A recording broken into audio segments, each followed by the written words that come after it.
sa mga oras po ito, nasa linya po ng ating komunikasyon via Zoom si Dr. Michael Batu, isa pong ekonomista. Doc, good morning po. Muli si Jade po ito at Admar makakasama po ninyo.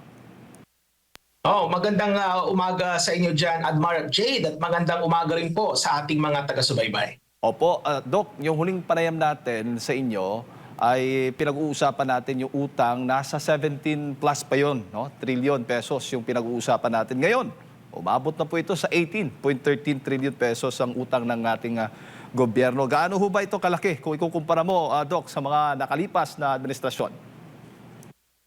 Ito na ang pinakamataas, no, Jade, kasi kung titingnan natin yung ating debt to GDP ratio, no, nasa 63%.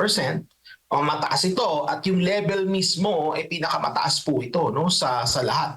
At itong pag-utang ng ating bansa, no, ito ay nakababahala, Jade, kasi hindi nararamdaman ng tao yung mga inutang, no? Kasi syempre kapag ka nangutang, kailangan yan ay mapunta yan in terms of government services, no? Mapupunta yan sa maayos na serbisyo, magandang infrastruktura, maayos na pamamahala, and yet hindi yan ang nakikita ng tao. Kaya malaking problema ito, no? Kasi utang tayo ng utang as if para pa rin tayong nasa pandemic. Wala na nga tayong pandemic, Jade.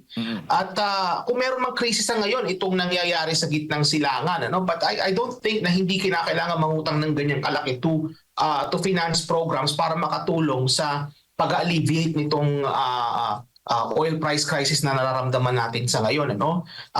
Pero itong pangungutang talaga nakababahala, and then we hear news, Jade, na may matindi ang grafting corruption, no? In fact, ang grafting corruption pinakamatindi sa panahon ni Marcos Jr., no, sa lahat, at nahinigitan pa niya yung kanyang tatay, no, in terms of sa grafting corruption. So kaya hindi mo masisi ang tao, Jade, na sabihin na parang itong mga inuutang natin parang baliwala lang kasi hindi nila nararamdaman, no, ang presyo ng bilihin mataas pa rin, no. Yung mga ospital, malaki pa rin ang gastos ng ating mga kababayan sa pagpapagamot na dapat yan ay mga libre na yan. Malaki pa rin ang ginagastos nila para mabuhay, yung cost of living na tinatawag natin. Mahirap pa rin ang buhay, ika nga. And yet makikita natin yung mga politicians dyan sa Pilipinas, no, maraming mga gagarang sasakyan, pupunta sa abroad, no, mararang yung pamumuhay.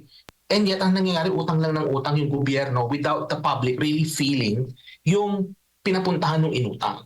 Opo. So, and not only to mention, Jade, na dapat kasi pag nangutang, lumalago yung ekonomiya.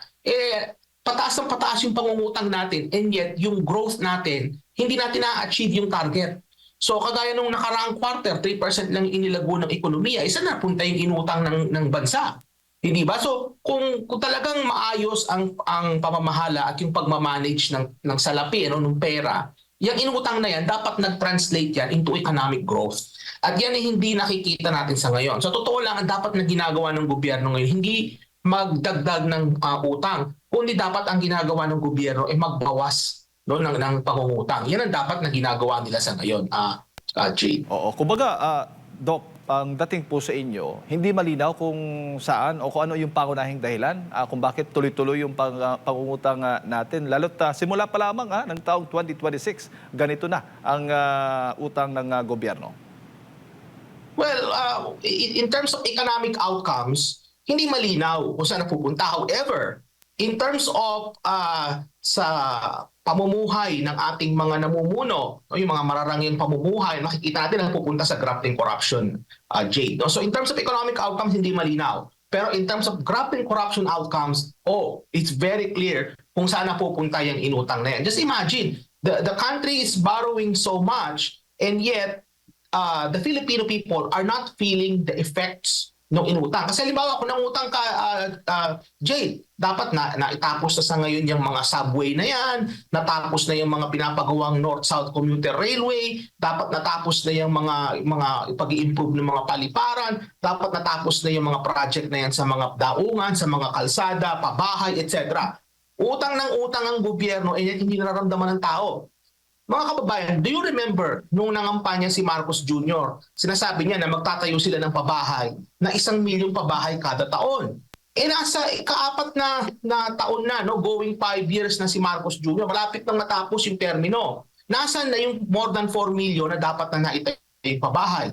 Utang ang gobyerno and yet hindi nararamdaman ng tao. Yun yung pinakahalimbawa na nandyan, yung sa pabahay.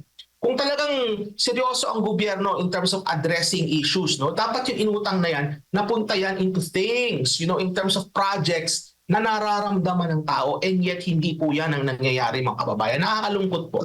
Opo. Automatic ho ba?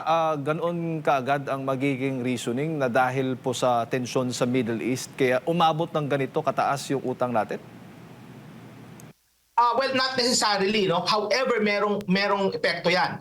Kasi halimbawa, Jade, no, itong mga nagdaang linggo ay talagang lumalakas ang dollar, no? Lumalakas ang US dollar and ang ginto tumataas ng value. So ibig sabihin, yung mga may hawak ng foreign currency, no, yung mga may hawak ng dollars halimbawa, instead of dadalhin nila dyan sa Pilipinas yung dollars, hindi nila dadalhin dyan. Dadalhin nila yan sa US o ibibili nila ng ginto. So ibig sabihin, umuunti ang supply ng US dollar sa pangdaigdigang pamilihan. Kaya nangyayari is lumalakas ang US, humihina ngayon yung mga ibang currency kabilang ng Pilipinas. So hindi malabo, no, na kapag ka nagtuloy-tuloy pa itong digmaan sa Middle East, ay malalagpasan na, no, yung 60 pesos to $1 na threshold. Kahapon, kung di ako nagkakamali, Jade, it was 59.5, which is the weakest in history. No?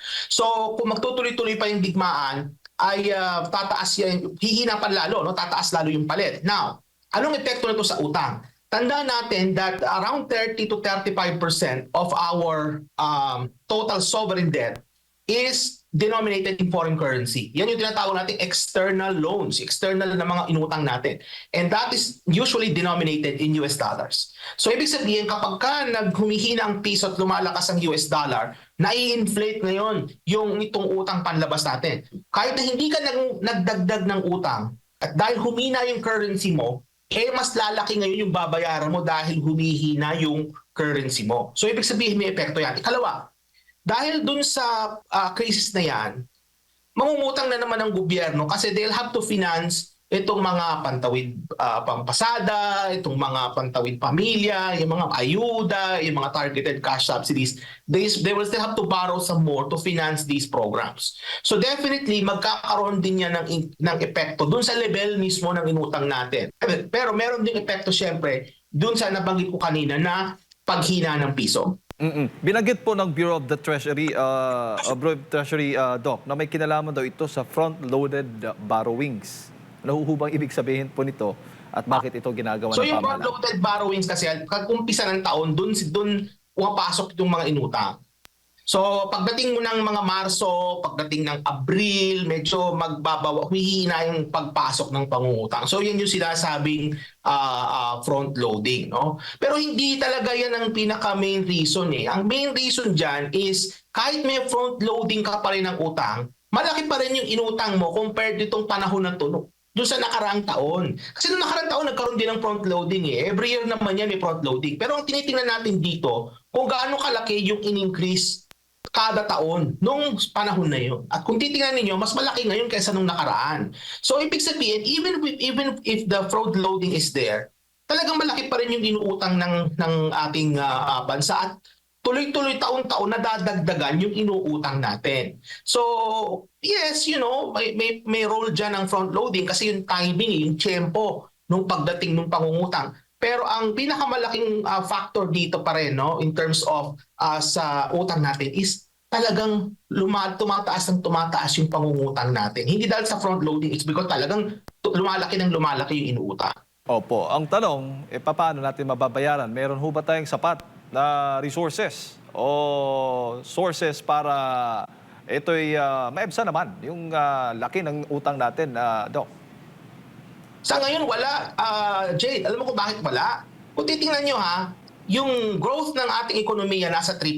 Ang pangungutang natin nasa mahigit 3%. So ibig sabihin, kung mas mataas yung antas ng iyong pangungutang kaysa sa paglago ng iyong ekonomiya, just do the math, mga kababayan. In a matter of decades, makikita natin kung magtutuloy-tuloy ito, yung ating debt to GDP ratio ay magiging mas mahigit sa laki ng ating ekonomiya at hindi maganda yon.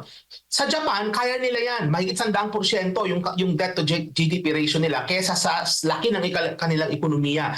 Mayamang bansa ang Japan. At most of yung kanilang utang is held in yen, hindi po dollar. May mga dollar pero most of their utang is held in yen.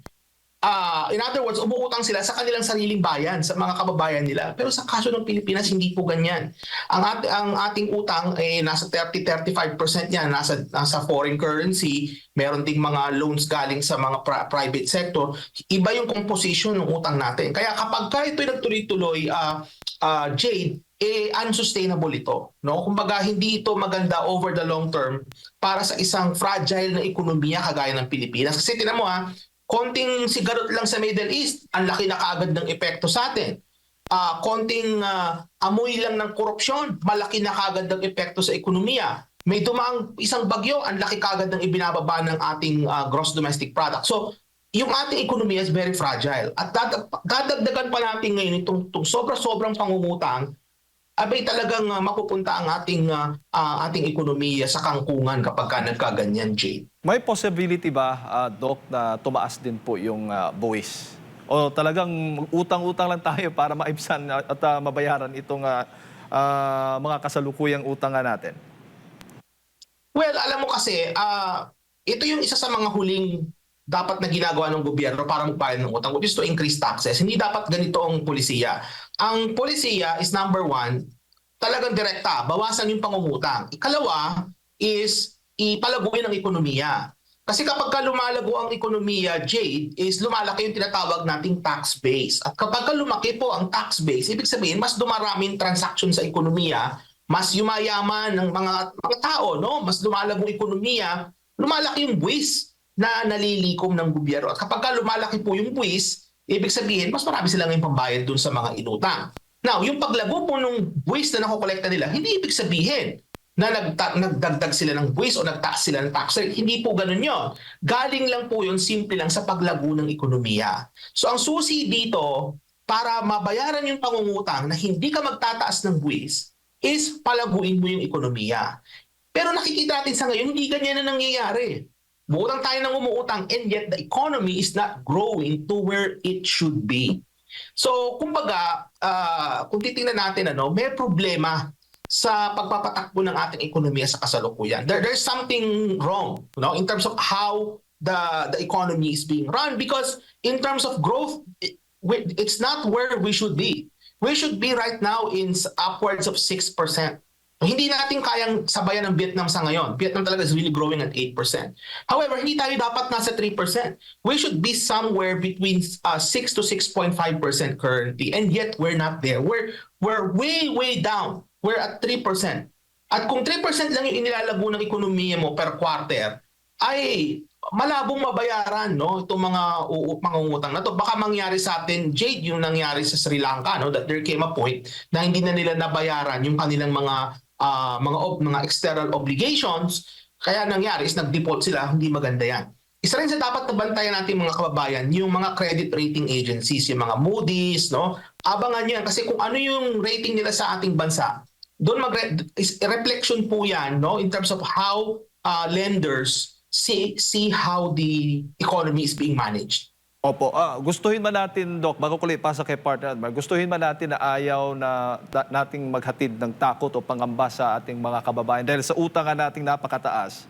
Pero sa realidad, ang antas ba, ano bang terminong ginagamit ninyo pag ganitong antas na yung utang ng gobyerno? Nasa danger level na ba? Delikado na ba ito? Papunta na tayo doon. Hindi naman tayo sa nananakot, Jade, kasi unang-una, itong mga issue na ito is kaya naman itong masolusyonan kung maayos lang yung pamamahala at maayos yung papatakbo ng bansa. Masusolusyonan naman yan.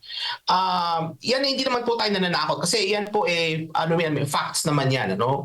Makikita niyo po sa datos at alam naman natin sa kasaysayan kung ano yung mga nangyayari. Kaya sinasabi natin ito sa ating mga kababayan so that they know kung ano yung posibleng mangyari.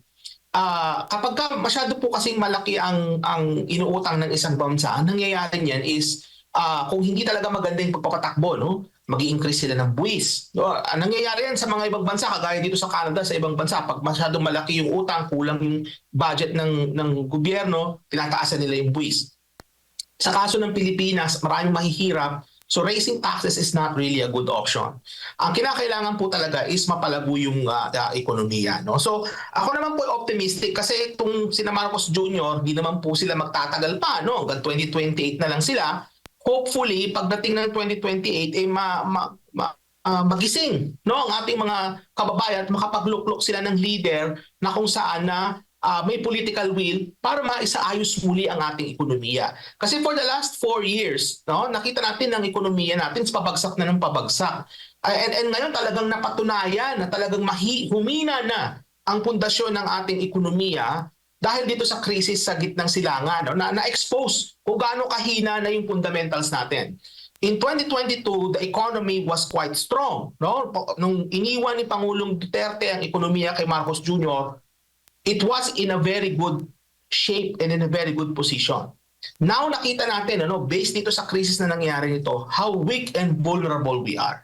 So hopefully pagdating ng 2028, makapagluklok ulit tayo ng leader na may political will na para maisaayos, no, yung ating ekonomiya, mabawas-bawasan ng pangungutang, maisaayos ang pag-generate ng revenue ng gobyerno, pagsasaayos ng paggastos ng gobyerno, at pinaka-importante is mapalagong muli ang ating ekonomiya, Jay.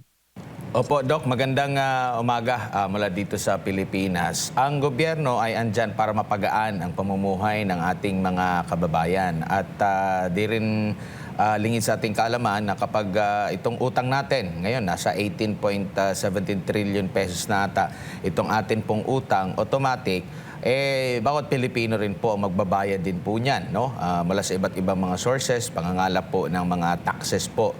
Ngayon po na nangangailangan ang ating mga kababayan ng tulong mula sa gobyerno dahil sa mabigat na pinapasan dahil nga sa pagtaas ng presyo ng atin pong langis, napapanahon na rin po ba na at least man lang mapagbigyan sila sa pamamagitan nitong pagbabawas sa excise tax? Meron pong pahayag ang Department of Finance sa isang pagdinig sa Kamara kahapon ata ito, 136 billion pesos ang mawawala raw sa kita ng gobyerno at hindi mananakaw dahil kung tatanggalin yung excise tax po. Pero ito'y pag nag-umpisa mula Mayo hanggang Disyembre taong kasalukuyan. Ano pong masasabi niyo po rito, Doc? Well, I'm all for it. No, I'm all for the suspension of the fuel excise tax. Bakit? Kasi unang-una, ang problema kasi dito sa fuel excise tax na yan, nakaka-cause ito ng inflation, Admar. Nakakapag-cause ito sa unnecessarily sa pagmahal ng mga iba't ibang mga produkto. Kagaya lalo-lalo na sa pagkain. Just imagine kung mawala yung excise tax on fuel. Asahan nyo na hindi lang magmumura direkta ang pamasahe o ang pagbili ng gasolina. Direct effects, nandyan na yan. Pero may indirect effects yan sa mga iba't ibang mga produkto, Admar. So asahan ninyo na magkakaroon kagad ng relief. Now the question becomes, saan nyo ngayon kukunin yung 136 billion? Well, maraming mayaman sa Pilipinas. Bakit hindi natin taasan a little bit, no, yung buwis na binabayaran ng mga may kaya, no? Hindi necessarily the middle class. Pinag-uusapan natin yung mga oligarchs, no, yung mga super yaman nating mga kababayan. Why not they give a little bit more, no? Yun lang naman po, no? Kumbaga, sa mga panahon ngayon, ang talagang nadadali dito, Admar, is yung mga mahihirap. Yung mga kababayan natin na nagpo-commute, yung mga kababayan natin na minimum wage, no? Yung mga kababayan natin na mga kontraktual, yung mga maliliit talaga ang sahod kasi sila ang maaapektuhan nito. No? Bagamat sabihin natin wala naman silang sasakyan, pero nagko-commute sila kasi mangyari maaapektuhan niya ng pamasahe, Admar, no? So, kumbaga, 136 billion ang mawawala sa nanakawin.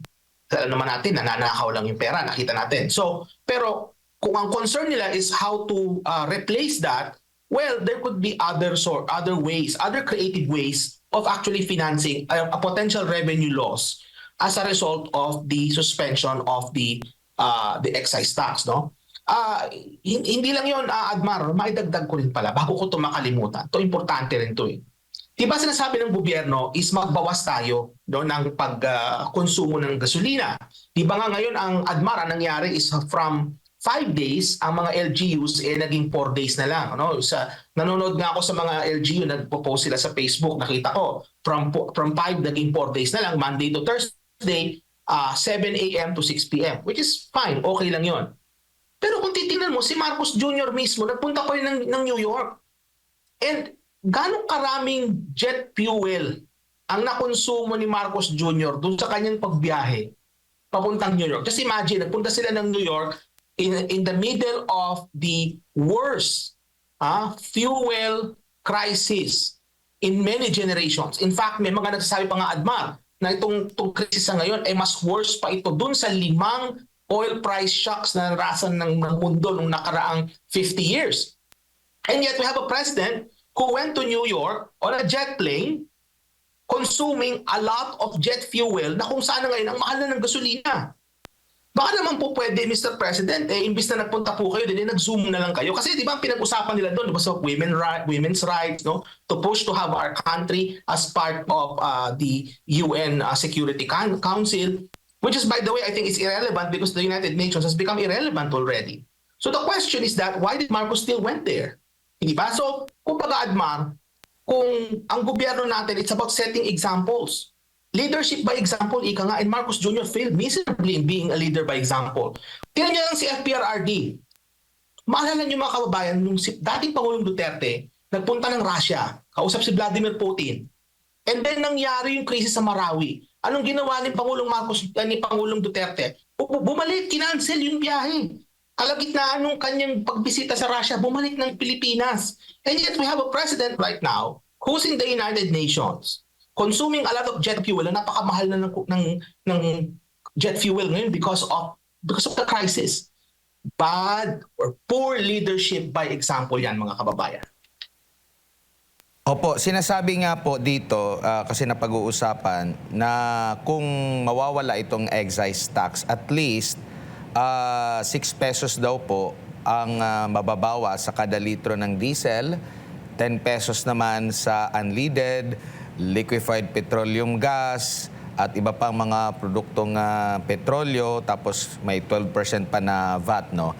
So ang next ko po na tanong, kung hindi po, kasi parang ito yung sinasabi nila na ito yung mawawala sa atin for 2026 pag mag-umpisa, at maaari pang tumaas kung mas early pa yung pag-umpisa, kung March ba yan or April. So yung tansya na 136 is kung mag-umpisa ng Mayo ang excise tax na tatanggalin. Now ngayon po, meron pong pinaplano ang ating gobyerno na subsidiya na lamang po. Kaya bang matapalan po nitong subsidiya yung epekto talaga, unlike doon sa pagbawas mismo ng excise tax, Doc? Alam mo kasi, ganito yan. Sa ngayon kasi, ADMAR, we don't know how long this crisis will last. May mga nagsasabi na, sabi ni Donald Trump, malapit na raw matapos. Kaya nga itong Brent crude, from 120 kahapon, naging mga 109 na lang ngayon. No? Tumaas talaga kahapon, talagang bumulusok po yan. Kasi nga hindi natin alam kung hanggang kailan. In terms of itong mga suite of policies na gagawin ng ating gobyerno, nakadepende ito how long they expect the crisis to last. Kasi itong sa kaso ng pag-suspend ng excise tax, the more na tumatagal ito, malaki nang mawawala sa gobyerno, malaki mawawala sa mananakaw nila, ika nga. No? So kumbaga, ang mangyayari niyan is the more it lasts, malaki mawawala. Ngayon, yun naman sa subsidiya, kasi ang tinatarget naman ng subsidiya, yung mga vulnerable sectors. Kasi ang excise tax kasi, ADMAR, ano yan blanket yan . That's para bang shotgun method yan, na lahat ng bumibili ng gasolina, makakaranas kagad ng relief. Mapamayaman ka man, o mapamahirap. Ibig sabihin, lahat po tayo, lahat kayo, makakaranas ng same relief. Pero dun sa kaso ng subsidiya, mas efficient siya in a way kasi tinatarget niya yung mga vulnerable. So kagaya halimbawa, yung mga nagko-commute, o kaya yung mga mahihirap, o kaya tinatarget niya itong mga nagpapasada, no? Yung mga nasa PUVs natin, Public Utility Vehicle Transportation. Yan tinatarget niya. So kung ako pong tatanungin, mas maigi yung targeted, but at the same time meron ding suspension ng excise tax. Kasi mga kababayan, kapag sinuspend ninyo yung excise tax, merong kagad indirect effect din yan, hindi lang sa pamasahe kagad eh. Merong indirect effect yan sa cost ng pagta-transport mo ng pagkain, pagta-transport mo ng mga serbisyo. Magkakaroon yan ng downstream effects. Hindi lang kaagad-agad yung epekto niyan dun sa pagbili mo ng gasolina. Mararamdaman din po ninyo yan sa pagbaba ng presyo ng mga iba't iba pang mga bilihin na dumadaan sa supply chain, no, na tinatransport. So, kumbaga, depende sa gustong mangyari ng gobyerno. Pero actually ako, I would recommend the suspension of the excise tax kasi kailangan din naman nating matulungan yung ating mga middle class, mga kababayan. Hindi lang naman kasi ang naghihirap dito yung mga kababayan nating mahihirap. Pati yung middle class nararamdaman din nila yan eh. So kaya I think from a fairness perspective, I think mas maigi itong pag-suspend ng excise tax kesa dun sa subsidiya. Bagamat kung kakayanin naman po ng gobyerno, why not if they can do both at the same time? Dito naman po sa pagbabudget natin sa repatriation, kasi naririnig natin, lalo na sa side din ng Senado, na aabot ng bilyong-bilyong piso ang halaga para po sa pagpapalikas.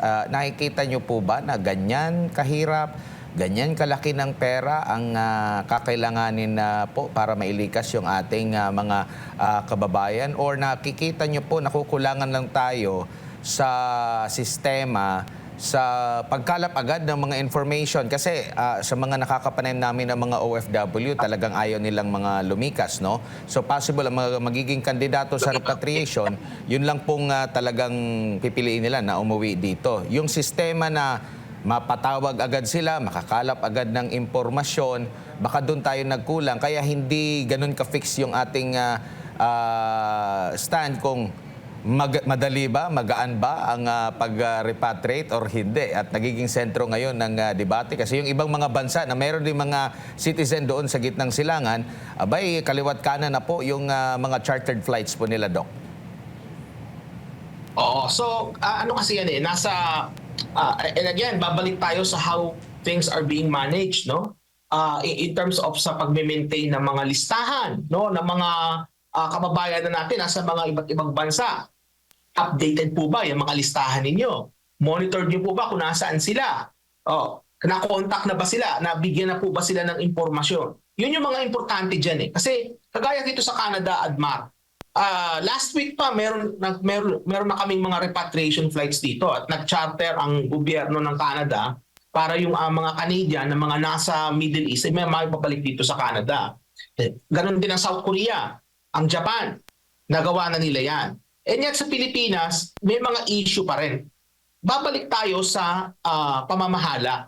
Kasi kung maayos ang pagpapatakbo, hindi tayo nagkakaganito. Yeah? So, in terms of pera, may pera naman ng gobyerno, Admar. The government can charter flights. Nakwento nga ito ni Vice President Sara Duterte. No, naalala nyo nung COVID, nakwento niya ito. Na nung nagkaroon ng pandemic, ay yung mga taga Davao na mga na-stuck sa Manila, ay naidala nila, naibalik nila sa Davao through chartered flights. So kung gusto, may paraan mga kababayan. And yet our president is busy doing things somewhere else. No, our president is in New York right now. Nasa Amerika ang ating Pangulo. Dapat ng ating president at this time, he is on top of things, no? Kasi itong nangyayaring krisis na ito, hindi lang naman ito nakakaapekto sa mga kababayan dito sa Pilipinas, pati mga kababayan nating OFWs are affected kasi nga ang dami po nating kababayan na nandun mismo sa area na kung saan nagkakaroon ng gulo. So instead of our president saying things about women, which by the way nothing is wrong about women's rights. There's nothing wrong about that. Pero the timing is just not right. I mean, the timing is that the president should be in the Philippines monitoring, making decisions about what to do with the situation. And yet, hindi natin ito nakikita. No? May pera po ang gobyerno. The government can charter flights to bring our kababayans back. The issue becomes identifying who wants to come back, sending people there. No? And by the way, to be fair din naman, Admar, may mga area na hindi safe puntahan. halimbawa kung meron tayong mga kababayan sa Iran mismo na gustong bumalik, hindi mukhang mahirap talaga ngayon doon. So to be fair, merong mga lugar na talagang mahirapan. Pero doon sa mga areas na safe naman na pwede nilang puntahan at kung sino may gustong bumalik, kumbaga, may paraan eh. Pero nakikita natin sa ngayon na dahil nga mahina yung ating namumuno, ay hindi ito na-address kaagad-agad, kaya napupuna. Opo. And dito naman po sa kanyang pag-iikot, no, ngayon, parang hindi tumutugma po ang naging priority ng Pangulo. Mas lalo pa ngang na pinutakte ng mga komento, lalo na after nung sinabi niya na magtipid ang ating gobyerno, 4 days work week, epektibo na since kahapon, as much as possible, yung mga study tour, educational tour, bawasan na lang. Kung magkaroon ng meeting, hanggang Zoom na lang. Pero nabunyag yung sinasabing party-party na naman po sa Malacanang. Heto, pumunta po sa Estados Unidos ang Pangulo. Itong mga ganitong optics po, nakakasama din po ba ito sa atin pong ekonomiya? Nagkakagulo na rin doon sa Bahrain. In fact, na-recall yung isang tauhan ng embahada doon dahil nga nakipagtalo doon sa mga apektadong mga OFW. Kumbaga, ito yung sitwasyon pero parang iba yung nagiging priority ata, Doc. Alam mo, Admar, this is one of the many examples kung bakit si Marcos Jr. ay mayroong napakababang approval rating sa ating mga kababayan. No, this is one of many examples. No? Pero ito, isa sa mga pinaka-glaring actually, Admar. No? We are in the midst of the worst oil price shock, no, in recent memory. This is one of the worst, if not possibly worse. No? May mga nakita nga akong ulat na talagang matindi itong oil price shock na nararamdaman natin sa kasalukuyan. And yet we have a president that prior to living on a jet plane, ika nga, no, and consuming a lot of aviation fuel, and yet nag-party-party pa muna. Parang ito, Admar, yung sa, alam mo yung eksena dun sa Titanic, na lumulubog na yung barko, and yet nagtumutugtog pa rin yung orchestra as if parang walang nangyayari sa paligid nila. I mean, I don't want to accuse the president of being unhinged. However, it seems to me that he is. Because sa ganitong sitwasyon, dapat you need to show leadership. Ang nangyayari sa president natin, Admar, is that instead of being a leader and making decisions, nakikita natin ang ating presidente nag-uulat. So our president has been reduced from a decision maker to a reporter. No, unfortunately, nakikita natin, no, si President Marcos nagbablog siya, no, sasabihin niya, magtataas po ng presyo ng gasolina next week.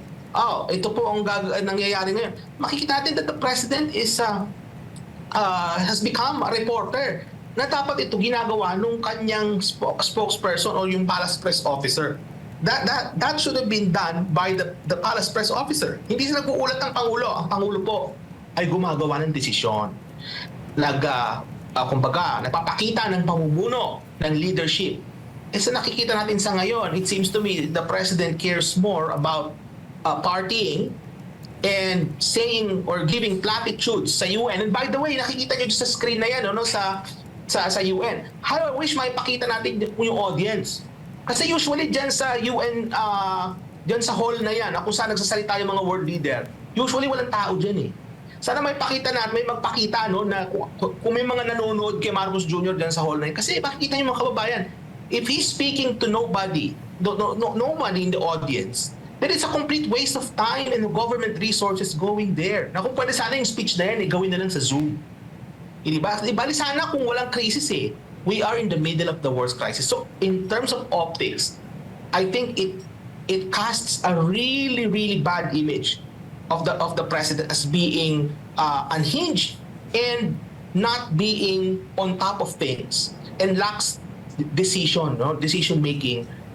Kumbaga, yung leadership na kinakailangan na meron sa atin ngayon, hindi natin nakikita. Unfortunately. Doc, yung investment po ba ng mga banyaga, halimbawa sa ating bansa or kahit siguro sa buong mundo, apektado rin po ba yan? Mas ano ba sila? Mas nahihimok sila mag-invest sa panahon ngayon or wala talaga? Well, sa ngayon kasi globally nakikita natin na because of the crisis, itong nangyayaring gulo sa Middle East, sa ngayon nagiging parang medyo uncertain ang investments. So as a result, makikita natin dito, Admar, na magkakaroon ng pagtumal sa global investment appetite. So hindi lang ito sa Pilipinas, this is across the globe, na kung saan kapag kami mga ganitong crisis, medyo nagiging matumal ang pag-i-invest. Which brings us to the issue na dapat yung gobyerno mag-step in to fill in kung ano man yung pangangailangan na meron ng ekonomiya sa ngayon. Pero sa nakikita natin sa kaso ng gobyerno sa Pilipinas, hindi ganon. So, in terms of investment, I would expect that in the next quarters, magiging matumal ito because of the current climate. Bahagi yan, Adman, ng tinatawag nating headwinds. Kasama ito, itong nangyayari ngayon na crisis, that's part of the headwinds that we're experiencing right now. Opo, doon po sa mga, kasi mabubuksan na naman yung issue, kasi hindi lang ito langis, yung pinag-usapan na direktang ginagamit po ng ating mga kababayan, yung tataas, pati rin po ang kuryente, maaari din tumas kasi inaangkat din natin yung mga panggatong natin para po dyan, tama po ba? At meron din po bang langis na ginagamit natin? Tapos mabubuksan na naman yung issue kasi yung sa nuclear power plant, kailan ito masisimulan, yung mga renewable energy natin. Kasi advantage na yung mga bansang ganun sa kuryente natin. Akala natin na magsishift lang tayo, mataas na yung presyo ng langis, shift na lang tayo sa mga e-vehicles na gamitin natin. Ang problema pa ngayon, gagamit ka rin ng kuryente, which is ang panggatong din natin, galing din po sa langis, Doc. Tama po ba? Alam mo, marami kasi binanggit at sa isahin natin. Yung nuclear, noong 2022, panood ko yan si Marcos Jr. sa isa sa mga vlogs niya. Sabi niya na kinakailangan natin ng mga small modular reactors. Napakagaling, Talaga, I was watching him and at the time, I think he knew what he was saying. Kasi syempre, baka nagbabasa din naman si President. Pero ngayon, wala naman mga modular reactor. Where are these small modular reactors? Budol yan, Yung kaso ng nuclear power sa ating bansa, pati yung mga usap-usapan na mag-reopen yung Bataan Nuclear Power Plant o magpapatayo ng mga small modular reactors, budol yan mga kababayan. Kasi hanggang ngayon, tapos na yung kalagitnaan ng termino ni Marcos Jr., papunta na tayo sa 2028, mag-i-eleksyon na, ni anino, ni hukay, na paglalagyan ng mga small modular reactors, wala tayong nakita. So yun yung nakikita ko diyan, So sa kaso na yan, malinaw po yan na nabudol, At ano pa yung nabanggit mo? Meron ka pang nabanggit na iba Yung sa mga panggatong na ginagamit po natin na ngayon. Oo. So diyan naman sa kaso ng panggatong, in terms of fuel, kumbaga in terms of energy mix sa kuryente, yung mga pinanggagalingan yan, maliit na porsyento lang yung diesel-powered na mga planta ng kuryente. Mga about 3% lang yan. Yung coal, malaki-laki porsyento ng ating kuryente galing sa coal. Ang issues kay coal, mga kababayan, is kinakarga yan sa mga barge. Dinadala yan dun sa mga power plant.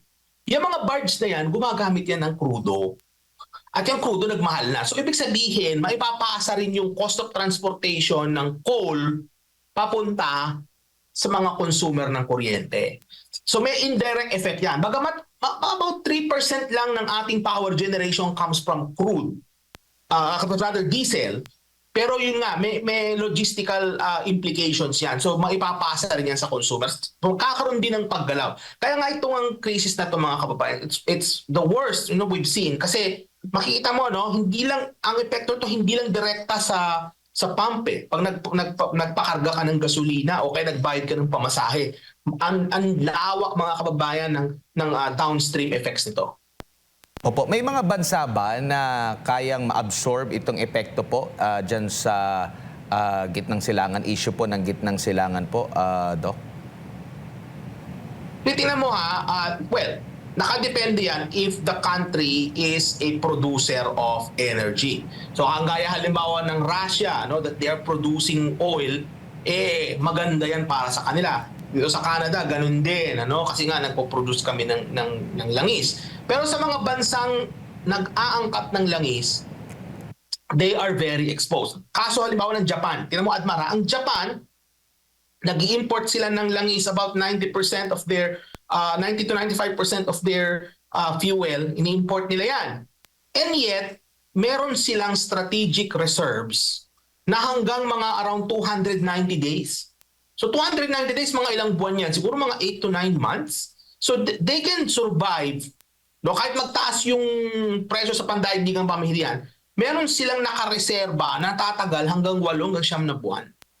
South Korea, meron din sila. Halos comparable din yung kanilang reserve. So, kumbaga, makaubusan man ng langis, meron silang nakatago. Anong sabi ni Pangulong Marcos Jr. natin na nasa New York ngayon? Anong sabi niya? Meron po tayo mula 50 hanggang 60 araw. 50 to 60 days yung ating reserve. Pag 2 buwan lang. So, pag 2 buwan, ubus na. Tingnan nyo ha, yung kapitbahay nating Thailand. Ang Thailand, meron sila hanggang 95 days. So, ang kinakailangan dito, Admar, is over the medium term, is mag-invest ang ating gobyerno or baka pwede silang mag-attract ng foreign investment. Pwede rin gamitin yung Maharlika Fund, no? Na kung saan, pwede nilang gawin is magdagdag po sila ng mga reserves, no? Yung mga depo. Kung kayo po'y nagagawi dyan sa Pandakan, no, nung araw pag ako'y nagdadrive papunta sa eskwelahan, dadaanan ko po yan sa may Santa Mesa, nandyan yung mga reserba. No? Pwede tayo magdagdag ng mga marami pang fuel depot, mga reserba natin sa iba't ibang panig ng bansa. Meron halimbawa sa Cagayan, meron sa Mindoro, magdagdag ka sa Panay Island, magdagdag ka sa Cebu, maglagay ka sa Zamboanga del Norte, sa mga iba't ibang mga lugar sa Eastern Visayas maglagay. Kumbaga, pwede mo itong dagdagan, no, yung reserves na yan kasi we are very, very vulnerable sa lagay na ito. No? So, at makakatulong din, Admar, para ma-cushion yung epekto na yan, ng crisis na yan sa atin, is yung eventually, over the long term, yung pag-transition na natin in terms of alternative sources, no? Yung kagaya halimbawa, mga electric vehicles, no? O kaya yung kuryente natin ay nanggagaling na sa wind at solar, papunta na tayo doon pero matagal pa yun. Pero sa ngayon, ang dapat na ginagawa ng ating gobyerno, tutukan tong issue na ito, magpakita ng pamumuno at masolusyonan, mabibigyan ng relief yung ating mga kababayan na naghihirap sa kasalukuyan. Opo. Huli na lang, Doc, nabanggit po niyo yung mga long-term solution. May isang geopolitical analyst sinasabi po na ang China ay isa po ang mga barko po nila ay dumadaan po dyan sa tinatawag na Strait of Hormuz, di ba? Lahat po ng mga nagdadala ng mga produktong petrolyo na inaalaw, ha? Isa po sa mga bansang nakakadaan pala. Kasi, di ba nakasara itong Strait of Hormuz dahil nga sa tension dyan sa Middle East. Pero yung China lamang daw yung nakakadaan. So kung ganoon, Doc, posible tayo makipag-partner pala sa China para at least may short-term o mga immediate tayong solusyon pagdating po dito sa supply ng ating langis. Well, alam mo, the short, medium, and long term, overall solution dito is kumalas tayo sa ating masyadong pakikipagkaibigan, with the United States. Kasi pag nakita ng mga ibang bansa na tayo yung neutral, hindi tayo gagalawin. Di ba? So, halimbawa, makita nila hindi natin kailangan ng China in that case, Jade, kasi kung tayo yung talagang neutral, sasabihin ng Iran, you know what, dahil hindi naman kayo kasali dyan, wala kayong kinakampihan, padaanin namin yung mga tanker papuntang Maynila. Walang problema. Hindi ba? So, kumbaga, there is a price to be paid. No, sa pagka ikaw ay kumalas sa US. Pero meron ding mga benefits kang makukuha kagaya nito. No, so ibig sabihin pag kumalas ka sa US, hindi mo ibig sabihin awayin mo ng US. Ibig sabihin lang noon that you care more about the Philippines rather than the Americans or the Chinese or whoever, no? Filipino first policy tayo. And I hope, Jade, na yung susunod nating maging presidente ay bumalik tayo dun sa yung sinasabing foreign policy ni FPRRD na enemies to all, friends to none, Pero parang bumabalik tayo dyan sa tinatawag nating Filipino first. No? Kumbaga, pro-Philippines ang ating policy. Hindi dapat yung ating foreign policy para makinabang ang ibang bansa. Dapat Pilipino po ang makinabang. Sa nakikita natin sa ngayon is that yung ating foreign policy, hindi tayong nakikinabang. Kasi kung tayo nakinabang, hindi tayo dapat naapektuhan masyado nitong krisis na to. Bagamat nakikita natin ngayon, we are very vulnerable. Hindi lang yun, Jay. Russia, they produce oil. Why not we can talk to the Russians to buy discounted oil? India is doing the same. India is buying oil from the Russians. Bakit hindi natin pwedeng ayusin yung ating mga refineries na para tayo makapag-process na rin ng mga heavier na crudo na galing Russia? So kung balik tayo sa political will at yung ating foreign policy, kasi sa kasalukuyan, Jay, at ito, palagi ko itong sinasabi sa mga interview, ang ating foreign policy sa kasalukuyan ay hindi akma sa ating economic development. Sa madalit sabi, yung foreign policy natin, hindi siya nagbubunga ng economic development outcomes para sa atin. So nangyayari is yung ating foreign policy sa ngayon ay dictated ng ibang bansa. No, we are not our own masters, ika nga.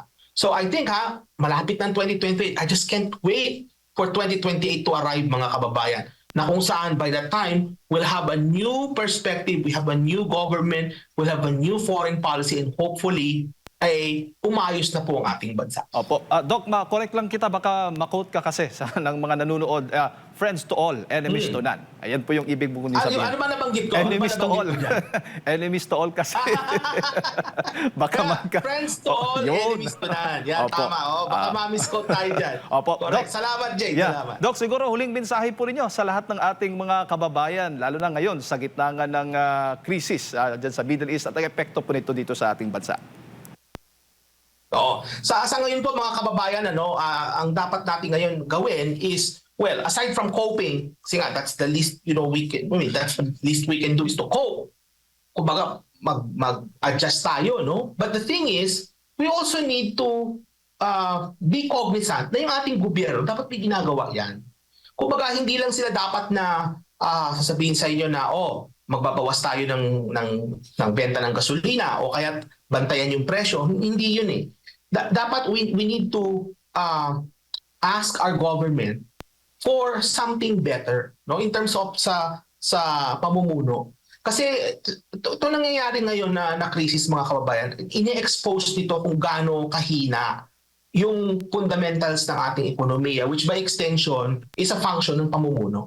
So, kumbaga, itong nangyayari sa ngayon, sa palagay ko, no, bagamat hindi maganda ito, pero nakikita ko na baka magbunga ito in terms of awareness sa ating mga kababayan na dapat tingnan din nila yung ating gobyerno in terms of ano yung kayang gawin ng gobyerno para sa kanila.